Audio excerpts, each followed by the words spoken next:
Assalamualaikum warahmatullahi wabarakatuh.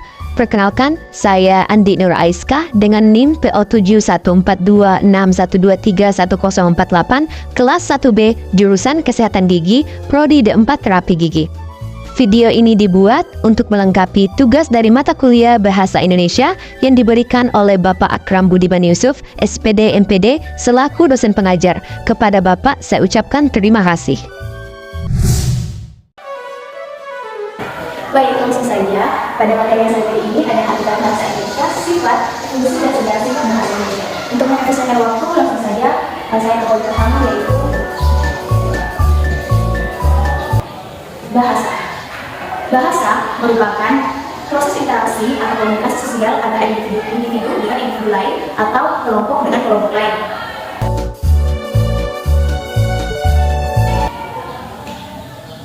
Secara umum, bahasa mengenai simbol dan bunyi. Bunyi termasuk bahasa karena bunyi memiliki respon.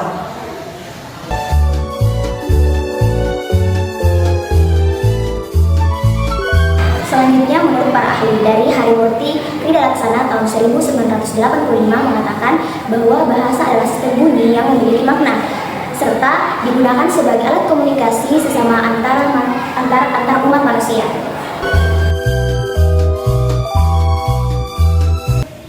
Selanjutnya kita beralih ke sifat-sifat bahasa. Di sini ada 4 skala, ada 5 sifat-sifat bahasa. Baik, saya akan menjelaskan kelima poin tersebut. Yang pertama, dinamis. Mengapa sifat bahasa itu termasuk dinamis? Karena bahasa itu mengikuti perubahan dan perkembangan zaman. Selanjutnya ada sistem. Mengapa dikatakan sistem? Karena bahasa dibentuk dengan tersusun.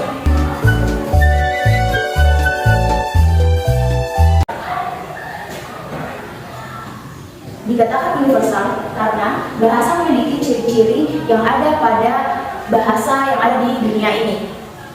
Jadi bahasa itu memiliki ciri-ciri yang sama dengan bahasa lain.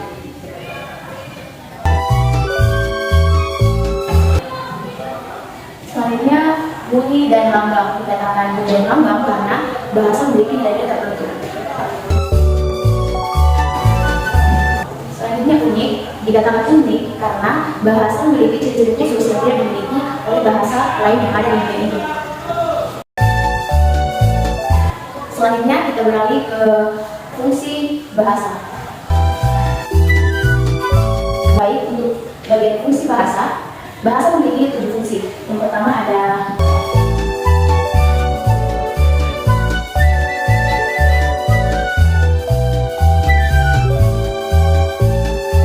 baik, saya akan menjelaskan ke 7 poin tersebut. Yang pertama adalah praktis. Dikatakan sebagai tujuan praktis karena bahasa itu digunakan sebagai alat komunikasi dalam kehidupan kita sehari-hari. Yang kedua sebagai tujuan praktistik karena bahasa itu bisa dirangkai sedemikian rupa sehingga menjadi bahasa yang indah. Selanjutnya sebagai sarana menyampaikan. Ini sebagai sarana menyampaikan seperti menyampaikan norma-norma aturan-aturan atau nilai-nilai yang ada di kehidupan masyarakat.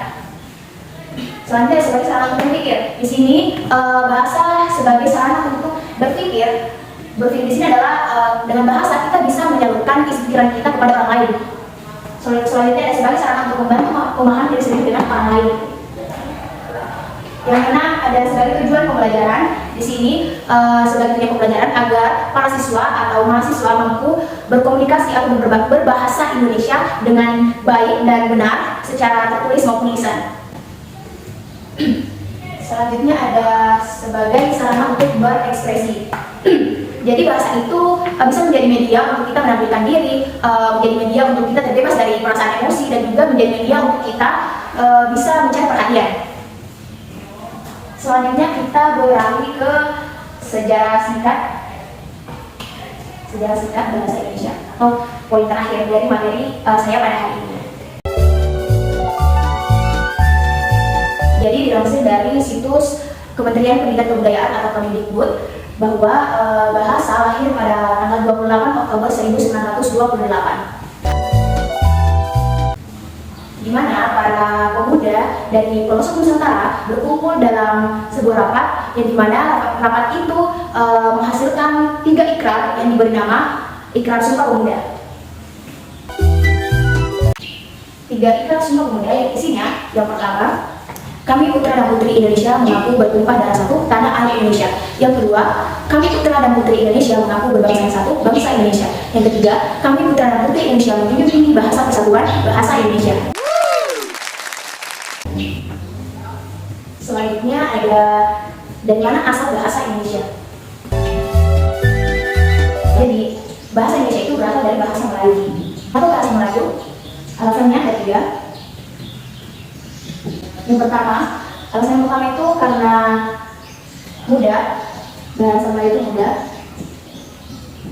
Yang kedua, bahasa Melayu itu populer di kerajaan Majapahit dan Sriwijaya.